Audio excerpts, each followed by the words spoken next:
If the midterms were held tomorrow, who's going to win the House? Who's going to have the Senate?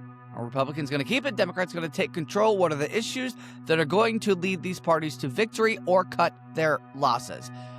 That's not what this conversation is just about today. What messages seem to land well with their voters and can resonate on a wider scale? And could those candidates be setting themselves up for 2028 and running for president? The economy, cultural issues, AI, war, etc. What are going to be the topics that draw people to the ballot box this November? And how much is this going to be a referendum on the president? Midterms, historically, are just that. How much is that naturally going to play into a potential result in November? And the latest decisions by the White House, how much are some of those decisions going to weigh in to how not only Democrats vote, Republicans vote, but independents? And what kind of issues are going to bring independents into the party's tents? Might there even be an independent coalition that is born and we don't even know it's on our doorstep? Let's talk with Rich Meagher. Rich is a friend of this podcast. He's a friend of mine. He is a political science professor and analyst out of Randolph-Macon College in Central Virginia. He has a good pulse on politics in a purple state in Virginia. Democrats currently hold majority in the state legislature, and they've had some wins, they've had some losses, they have some internal fights as well politically, getting things done in the Commonwealth, as we like to say in Virginia, which is where I live. But he also has a good insight into what historically works from a campaign standpoint, messaging heading into the midterms, what doesn't, and what's different about 2026. So with that, let's not beleaguer too much more of our time. Let's dive in. TikTok to the midterms. Rich Meagher, I'm happy to have you back on Byline. Good to see you. Good to be here, Ben. All right, so let's fast forward. If the midterms were held tomorrow, what do you think voters would say this election is all about? I mean, I still think it's affordability, but I think, there was a lot of discussion in the past couple of years about how much should Democrats be trying to tie the questions of the economy or other issues to the Trump administration, right? Or to Donald Trump, the threat of Donald Trump. And I think actually Trump has done enough, or the Trump administration has done enough to connect those things in people's minds, right? It used to be this question of, well, do you care about democracy or do you care about your pocketbook? But I think there is a way that the Trump administration, because of their actions, because of the policies that Donald Trump has pursued, that for a lot of folks, certainly Democrats, and maybe even some other folks, these issues are connected, right? So the Iran war, for example, like that really brings home this idea of, do you think this foreign policy is a good idea? And are we seeing domestic effects of it right here? So you can connect this direct line from, I'm paying $17 billion at the gas pump, and it's because the Trump administration is doing these things that I don't agree with otherwise, right? So for a lot of folks, it's making these connections happen. And so I think that the issue of Trump and the issue of affordability is the same issue. And that's going to be the issue, at least as far as we can tell, this fall. I'm interested to see if affordability, if the issue of affordability is an off-ramp for Democrats and an argument that they can make to voters other than just being anti-Trump. Do you think the Democrats are starting to maybe build that case of what they're really for if it isn't just being anti-Trump? Yeah, that's a good question, right? Yeah, because the real, sort of thorny question there is, okay, so if you're not for Trump, then what are you for, right? So if you're against Trump, then what are you for? And so that positive case, yeah, I think the affordability thing gives an opportunity for Democrats to do that. I mean, here in Virginia, we're seeing, despite, the disarray that the Democrats are currently in, the argument they've been trying to make, and I think we're trying to pivot to at some point, if this budget ever gets done in here in Virginia, the state politics is a little messy, is to try to say, okay, well, here's the specific stuff we did that's going to help with affordability, right? It's going to help with, maybe drug prices, or certainly like minimum wage or housing. Like, we have these specific things that you're going to see these effects happening over the next year or two, and get us elected nationally, and we can start doing these kinds of things on a bigger scale. I mean, I think that's the kind of argument they need to make. Here in Virginia, it's a little difficult to do it, but nationally, I think the Democrats are starting to think about ways like, what would we actually try to push forward besides, just Trump is a bad thing. Well, let me ask you this, because Democrats are in the minority in the U.S. House of Representatives and the Senate. Do you think that back in their home states, say if you're Mark Warner, or if you are maybe even, who do I want to use as an example? Congressman Vindman can Yeah. go back to your voters and say, hey, listen, we achieved this in the majority in the state legislature, and we can apply this should we win the majority in the House of Representatives. Do you think that there's an opportunity there for Democrats to say, listen, we can do this on the state level, so we can take this to Congress as well? Yeah, I think so. I mean, I always think that folks should look toward the legislatures at the state level that are leading the way on some issues.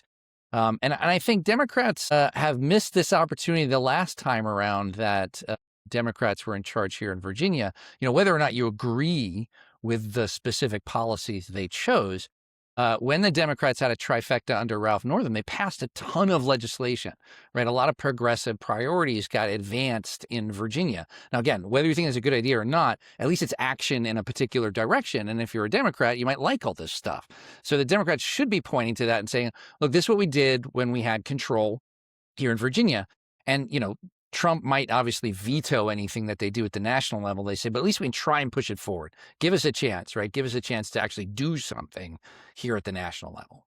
Well, it seems based on what you're saying that, historically presidents lose the midterms and in Congress, it's a referendum on how they're doing. It seems based on what you're saying that this is shaping up to be like that. So I do want to pivot and ask, what do you think, what is the most misunderstood political trend that you're seeing right now?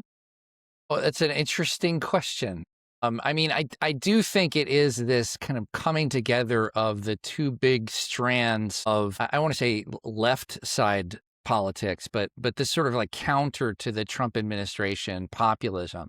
And it is this concern about all the stuff the Trump administration does to either bend or break rules, right? The sort of democracy thing that, there's a wide array of opinions about how dangerous the Trump administration's, let's say, flouting rules, ignoring sort of norms, democratic norms, and in some cases even maybe running afoul of some possible laws. Whatever you think about that, there has been this idea of like, what kind of threat does the Trump administration pose?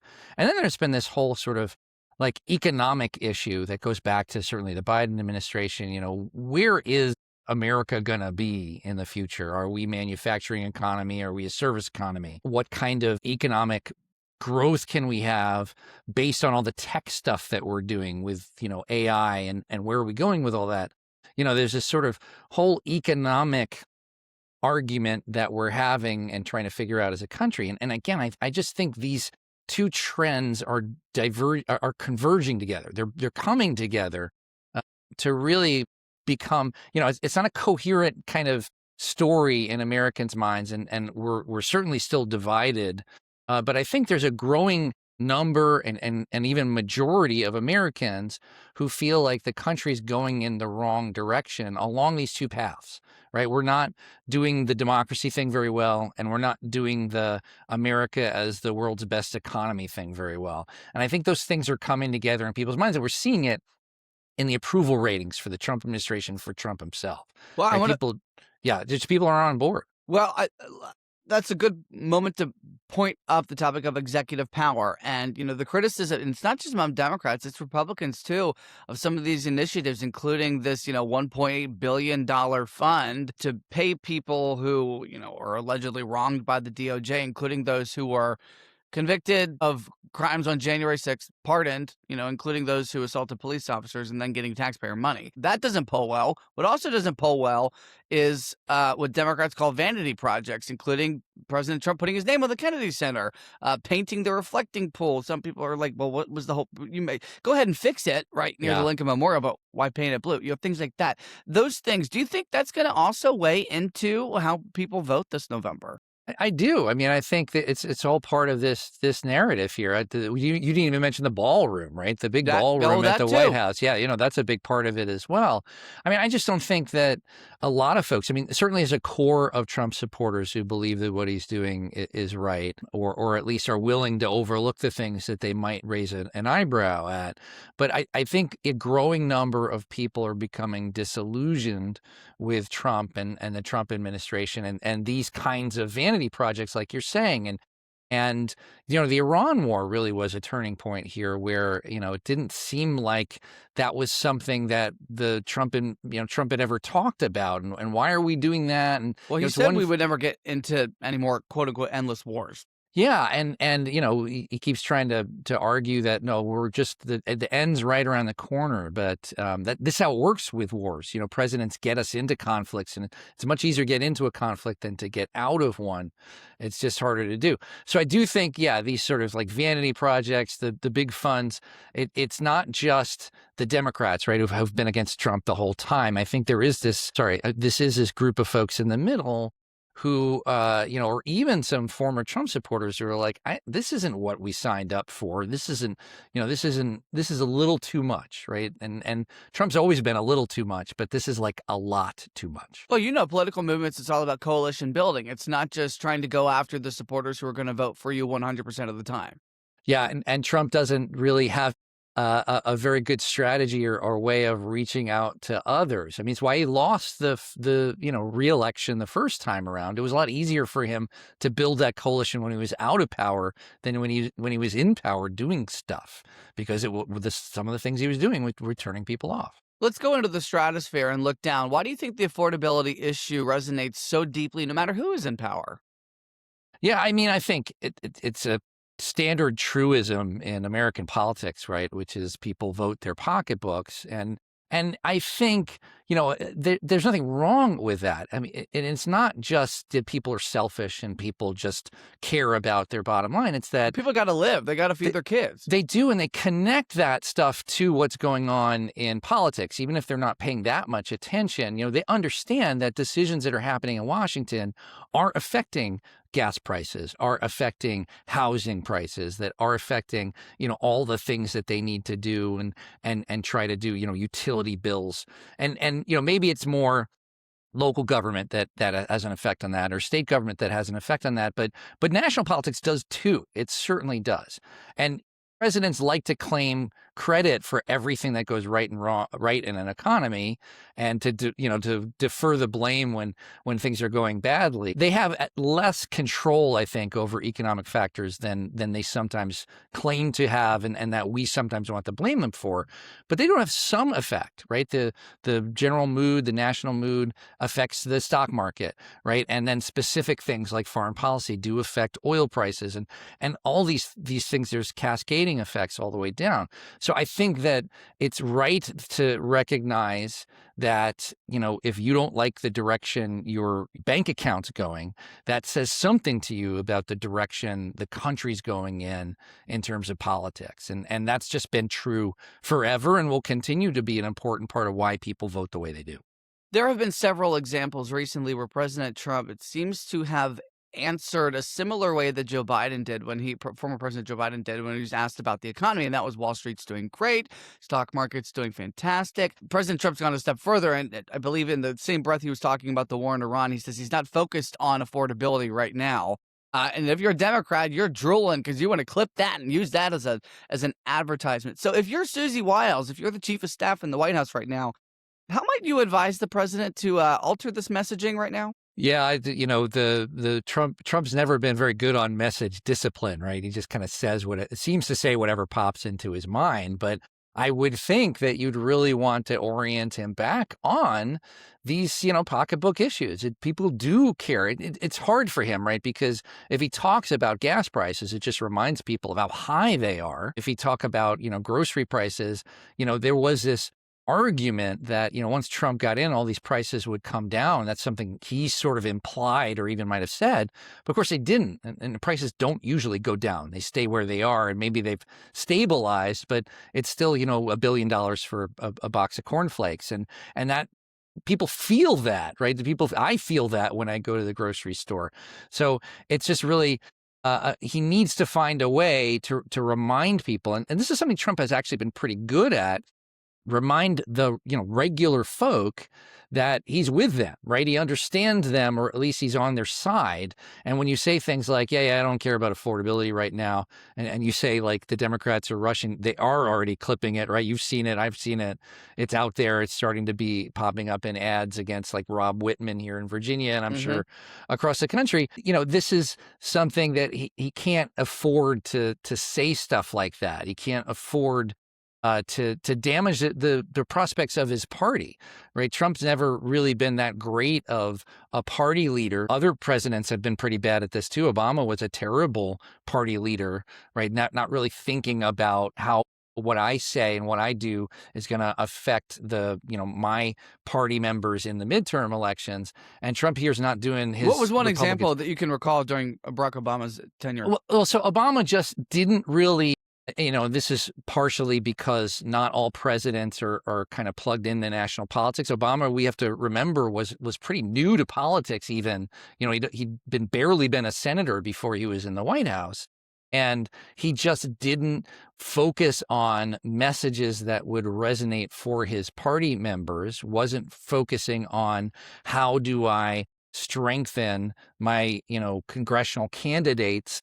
It wasn't like he didn't do anything. It wasn't really the focus of his administration. And I think, that's one of the reasons why he lost a huge amount of seats in his first midterm election. You think it was because he was too insulated? Yeah, too insulated, but also just not focusing on the role as a party leader. You have to do certain work as as a president. You have to do certain work as the party leader to help build folks. It's campaigning, sure, it's donating resources, but it's also making sure that you're not saying things that are going to hurt people in a farm state, say hurt Democrats in a farm state, or hurt things. And it's not like Obama did anything in particular to tank some particular congressperson's chances, but you just have to be paying attention daily to that in the election year. And I think similarly, Trump this year is not really paying much attention to what's going to happen beyond, a couple of endorsements in some races where he's trying to pick a winner in a primary. He's not doing the things he needs to do to help build up the Republican case in an election year.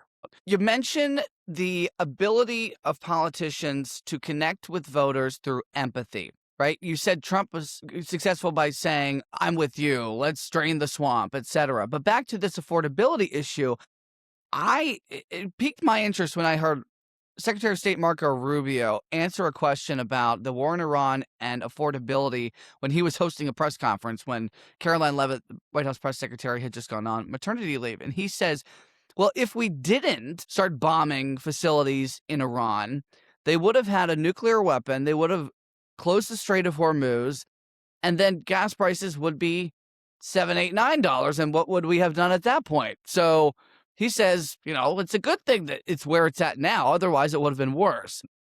Do you think that was maybe a successful answer that could be applied elsewhere?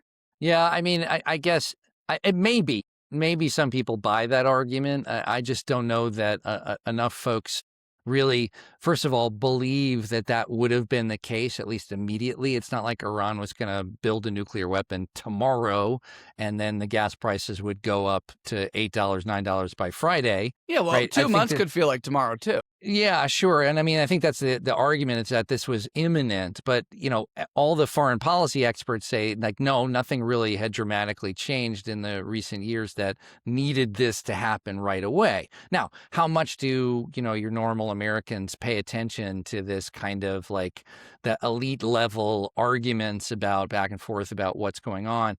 I don't know that this idea of a faraway threat could have made things really, really bad for you. And that's why we've made things really bad for you now. That's just never been a really winning argument. Yeah, I think that Americans would have had to have felt the threat from Iran, and they didn't. Right. And so, it could be the case that, Trump and his administration are telling the right story, the true story. Again, a lot of foreign policy experts would say that's not really where we were. But even if they were, it's just not, that's not what Americans are feeling. Right. They're just wondering, the prices went up. This is similar to what happened under the Biden administration, where there's lots of arguments for why prices were high about inflation. Some of those arguments were that it was the Biden administration's fault. Others said it was other things. And, whatever Biden wanted to say about, well, here's the alternate story, people were still paying those high prices and they felt it really badly. And they weren't going to be open to some like abstract economic argument. Republicans that are breaking with Trump, and not just those who are no longer running for re-election. I'm thinking about Senator Tom Tillis. Is that a genuine ideological disagreement or midterm positioning among those who are breaking? I mean, the folks who are breaking, it's hard to say how much of it is ideology and how much of it is politics. Because that's true for any politician, right? It's hard to unpack be both, all that right? stuff. Yeah, I think so. But I think it's a signal again that Trump's hold on the party is weakening a little bit. It's not that surprising considering, he's been in office. This is his second time around. He's getting older. It doesn't seem like there's a big future in Trump, right? Just because he's old, he's going to be stepping down at the end of his term, presumably, right? And so there's a sense of like what comes next. And if what comes next is a post-Trump environment for the Republicans, then maybe, especially if Americans in general are kind of souring on what Trump's offering, maybe now is the time to break with him to find, your own path either in the party or on your own without tying yourself to Trump. But because the logic up until now has always been, cross Trump at your peril if you want to stay in the Republican Party and really stay in politics. Do you see that most political dynasties, if you will, at least them holding a tight grip to power, last no longer than a decade? And I don't know if that's necessary when we're talking about presidents. I don't know if that's necessarily fatigue, if it is because you can't be in office for more than 8 years, with the exception of FDR. He clearly had longer, but there was a war to break up that. Yeah. And, he galvanized not just the troops, but the Americans' psyche as well. Do you think that most political leadership from the president doesn't really last longer than a decade? And if that is true, is that what we're seeing right now? Yeah, I mean, it certainly is a shelf life on presidential leadership, on political leadership in general. Particularly because at the local and state level, there's different. There might not be term limits, or there's abilities to kind of build machines, what we used to call political machines, right? Ways that you can kind of keep your fingers on the levers of power. But here in the United States, it's been really hard to do that at the national level. Like someone can be really influential in politics over a long period of time, but the idea of the president kind of continuing to hold power while he's out of office. And, remember, Trump is only the second president after Grover Cleveland to be reelected after a term off. Usually, if you lose an election in American politics, a presidential election, you're done, right? You go back to doing something else and whatever that was.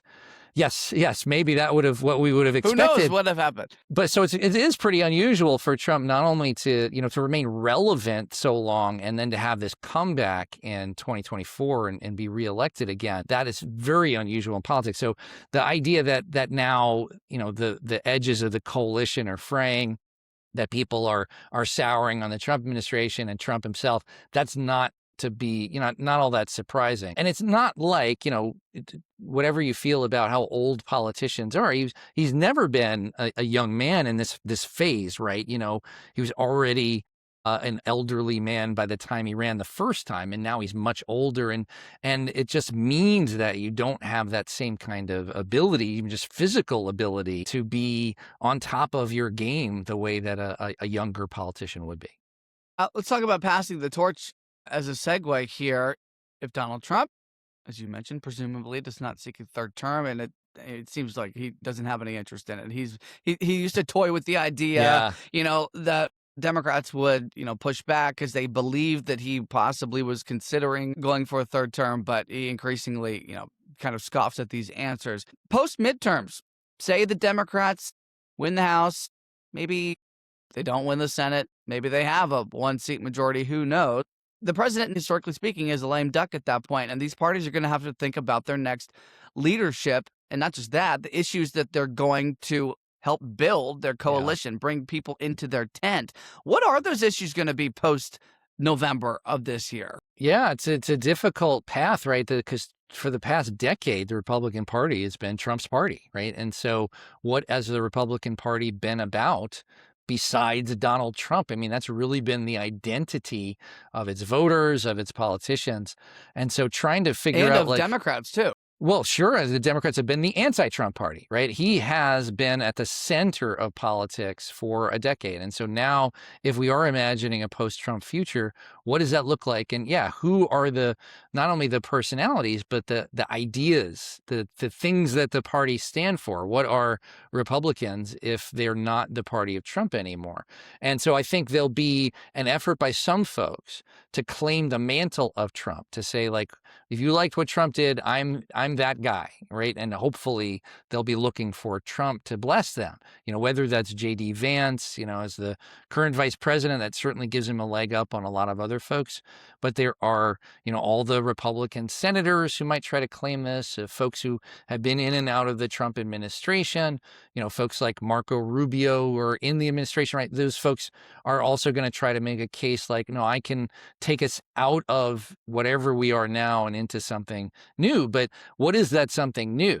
You have to be careful with your voters, it sounds like. You don't want to admonish the MAGA crowd, the 100% for Trump crowd, too, because then you're not going to bring them into your tent. Yeah, for sure. And they're the ones who've been driving the Republican train for a while. And one of the things that we've seen over the past, decade, both at the state and local level and at the national level, is that nobody can do Donald Trump like Donald Trump, right? Nobody can have that particular mix of whatever his charisma is, the sort of way he has of framing and touching on issues that has resonated with so many people, positively and negatively, that, J.D. Vance can't just step up and say, like, I'm Trump Jr. Or, speaking of Trump Jr., like actual, like Don Jr. or a family member, like whatever way, whoever tries to claim his mantle, they're not going to be able to do it very effectively. I actually think it might be better for someone to say, no, we're going to do something new. We honor everything that Trump did, but here's the new path forward. Again, I don't know what that would be exactly. Maybe it's a return to classic Republican ideas like small government and strong foreign policy. Maybe it's a way to try to blend those things with populism in the way that Trump has always done. But it's just really hard to imagine somebody doing it with the political success that Trump was able to find. If Democrats are, by the way, let me ask you this. What does success look like for Democrats for this midterm? I think success is taking back the House. The Senate map is really challenging. It has been, we've known this for years. It's just sort of, the Senate map is so weird the way it works, right? Because you just have a third of senators up every year. It's very limited which seats are open or competitive. It's the House that really kind of reflects the national mood and presents a chance. So even with all the redistricting that's happening in Republican states, there should be at least this sort of trend line, the way that the party out of power gains seats in the midterms, Trump's approval ratings are really low, Republican brand identity is not strong. The Democrats should be able to win back control of the House. And if they are unable to do that, it would be a disaster for them. Right? Well, even if it's the norm to win back the House, why would that be a success? Right. Well, I mean, it's not necessarily the norm to win it back. It's the norm to gain a certain number of seats. And we think that if they gain the sort of average number of seats, that'll put them in control.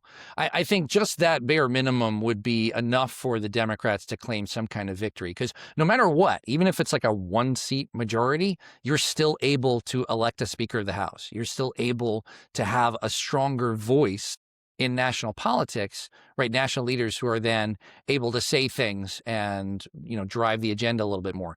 Are they able to get legislation passed? I mean, that's not necessarily going to happen until Trump is out of office. So I think just winning the House is enough. Now, like you're suggesting here, okay, what's the big deal? What they really want is a wave victory, like a blue wave that's bigger than anyone expected. That's just a huge surge. That's sort of historical numbers of Democrats winning elections across the country, maybe possibly winning back the Senate so that they're united against Trump. I mean, that would be true success, but I think the Democrats are right to manage expectations. We're just not really sure exactly where things are going to end up in November.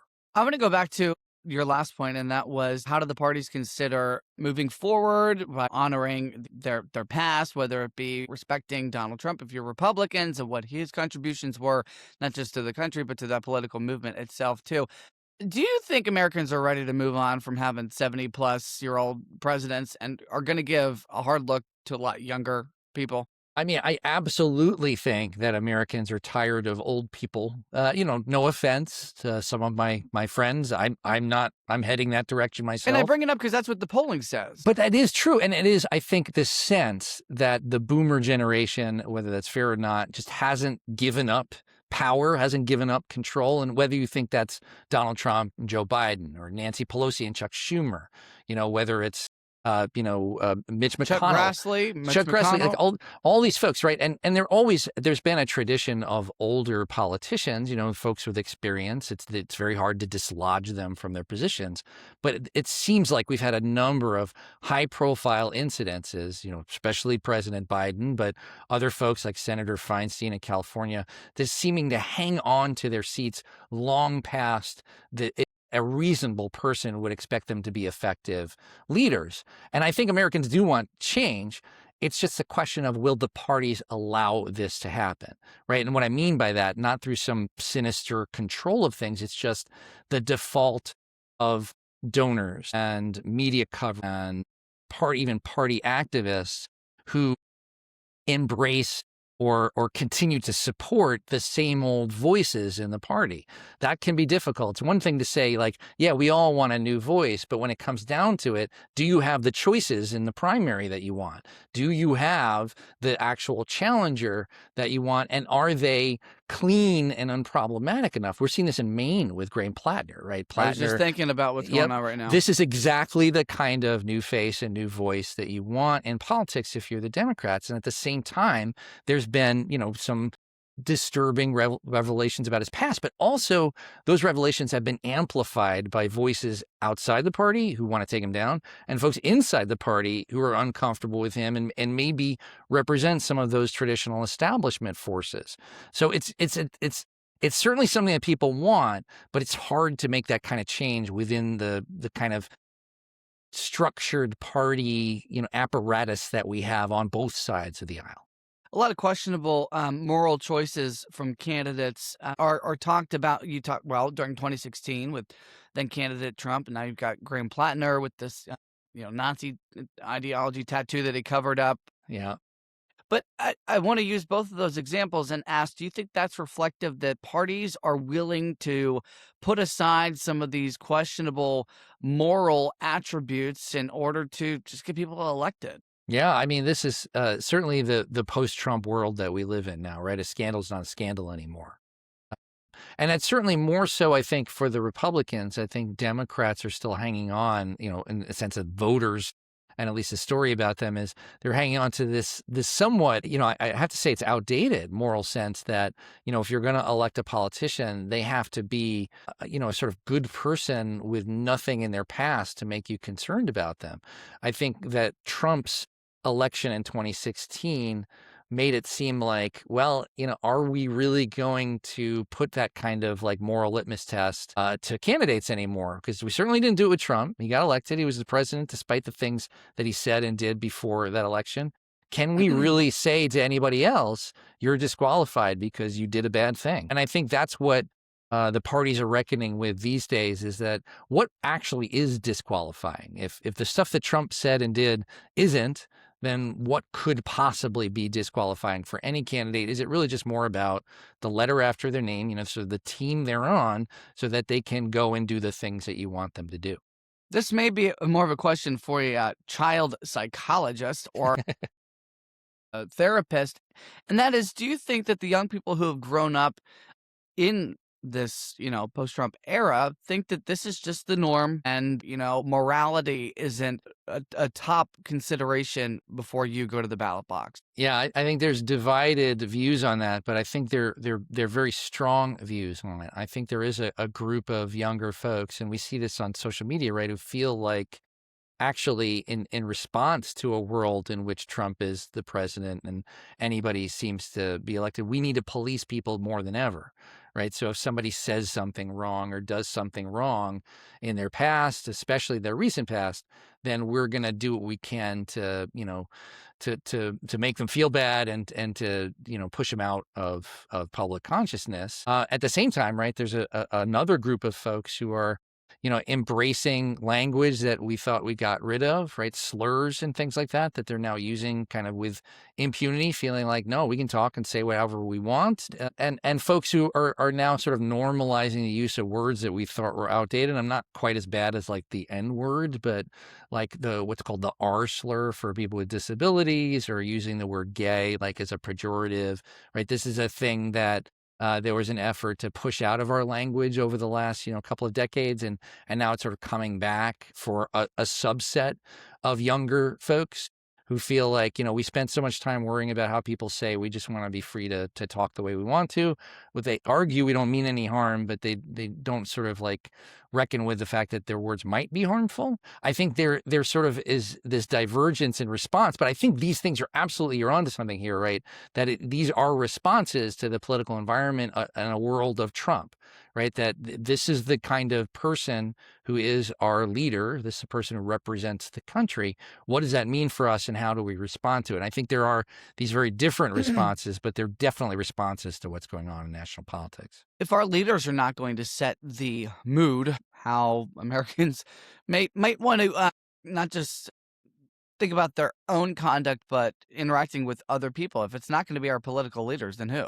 Yeah, I mean, it really, I think, comes back to, this is my bag, right? Certainly, is that the local context matters more than ever now, right? Like what your county leaders, what your town leaders, what your city leaders do, and the more local, the better, right? The more close to your community we are, the better, and that involves getting off our phones a little bit, except when you're watching this podcast, of course.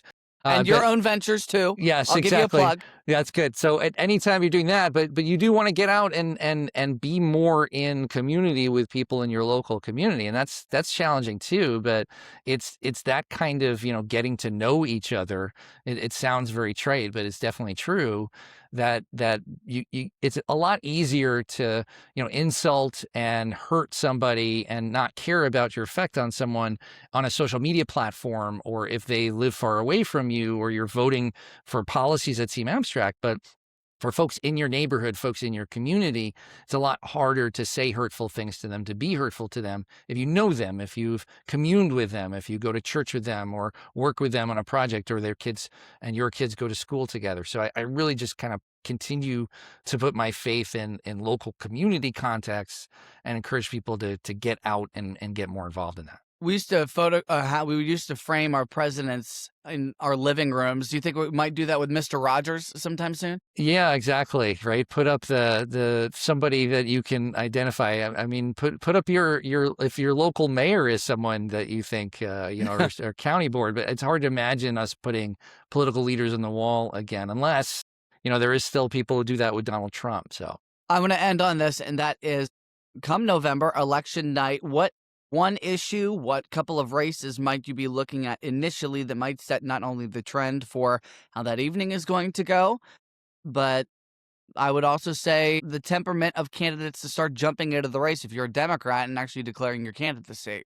Yeah, I mean, the sort of trend I'd be looking at in November, it's a couple of things we've already talked about. Like here in Virginia, where we didn't have redistricting, how much of a blue wave are we going to see? There was an effort to redistrict in Virginia, and there was, the idea was we have currently a 6-5 map, and they wanted to go to what was almost a guaranteed 10-1 map. But the argument is in favor of Democrats for those. yeah, who are not aware. in favor of Democrats right now, it's 6-5, but the argument is it could be like a 10-1 if they drew it the right way. It might still be an 8-3, or possibly, in a really incredibly strong wave, a 9-2. That seems unlikely, but that 8-3 seems possible if we get that 8-3. And then looking at other states, someone like Graham Plattner, if despite all of the challenges of his campaign, if he surges to victory in the fall, it suggests that, it doesn't matter how bad of a Democratic candidate you are this year. If you're a Democratic candidate, you're going to win. Do we have that huge surge, that big blue wave that restores the Democrats to power in the House, gives them a big majority there to work with, and even possibly gives them a shot at the Senate? I mean, that would give us a sense of, I think, how strong the Democrats are going to be going into the presidential year 2 years later. Where do you think Virginia Democrats are getting the issues right that could be applied nationally right now? Yeah, I mean, because we have elections every year in Virginia. So not only did we have the midterms this year, but last year state elections. I think the theme of just hammering affordability is really going to encompass some of the things that they were worried about last year about how do we thread the needle between warning people about Trump and taking advantage of this Trump, anti-Trump surge that we might be seeing. I don't think they have to mention Trump as much as they have in the past. I think just hitting on the point of, look, you're all hurting. We all feel it, right? The housing costs too much, and the grocery bills are too high, and just things are going badly. Well, you know who to blame for that, and it's not us. So let's get us in office, and we'll try to change it. Like, I think it's just as simple as that. Let the voters make their own connections about who they don't like and who they're blaming, and let that sweep you to victory. I mean, I really think that's going to be the winning strategy for this fall. How do you think, if that is the case, Republicans can cut their losses? Yeah, it's going to be hard, right? The brand is not good. But I think we're going to see more and more Republicans start to stop using Trump's image and name in their campaign materials and focusing more on maybe some either the threats that Democrats may present, or what those perceived threats they might present. Well, some of these cultural issues are coming back. When I already look at these advertisements in Texas going after Democratic Senate candidate James Tallarico from the Ken Paxton camp, and it is anything that Tallarico said previously about trans rights, about the trans community. It is that cultural issue that we saw in Virginia throughout the last gubernatorial election, with Winsome Sears and Abigail Spanberger, and prior to that with Glenn Youngkin and Terry McAuliffe, when it was all about parent choice. Yeah. I mean, the parent choice is one thing. I mean, that was, and that happened to be very effective for Glenn Youngkin, I think, in part because of the circumstances happening in Virginia right at that moment. But the trans gambit, that Winsome Sears used in last year's Virginia elections, I mean, there were a lot of problems with her campaign and her as a candidate, but I don't know that it seemed to resonate very well. Polling showed that it didn't. It's just not top of mind. It feels like a distraction, I think, to a lot of voters. They're worried about, gas pump. They're worried about what's happening globally. They're worried about data centers in their backyard and tech and AI. And, this sense that, oh, no, actually, the biggest threat to you are kids who, have a different gender than what you think they should. Like that, I don't think that's resonating. And so, sure, Republicans. You think it's just an attention-getting ad? Yeah, and it changes. It's an attempt to change the subject, but I just don't know how resonant it's going to be even with, some Republican voters, I just don't know that that's top of mind for anybody right now. It's always possible that something could change to make it come top to mind, but I just don't know that that's going to be a good, strong enough counter for the bigger concerns that people have with Trump, with gas prices, with grocery prices, to make a change this fall. Rich, I can't wait for our next conversation as we get closer to November, and then we talk about the campaign issues of 2028, because what you just mentioned, I think, is going to be top of mind, and that's AI and those data centers and job loss and the risk of that. So, but that's for another day. Thank you for coming back on Byline, Rich. Thanks. Anytime, Ben. Well, if you like this episode, and if you're interested in the issues that really matter to folks right now and what might draw them to the ballot box, I would hope that you gave this episode a good rating, comment, send me a DM too, because that's where I like to hear from you guys, and bring some of your questions to the folks who are understanding the headlines to take us beyond them and understand why they matter to each and every one of us. So with that, have a great week, everybody. Stay cool. It's a heat wave here in the DC area. It's going to feel some 103 degrees possibly Thursday, Friday. Yikes. So stay hydrated. With that, take it easy.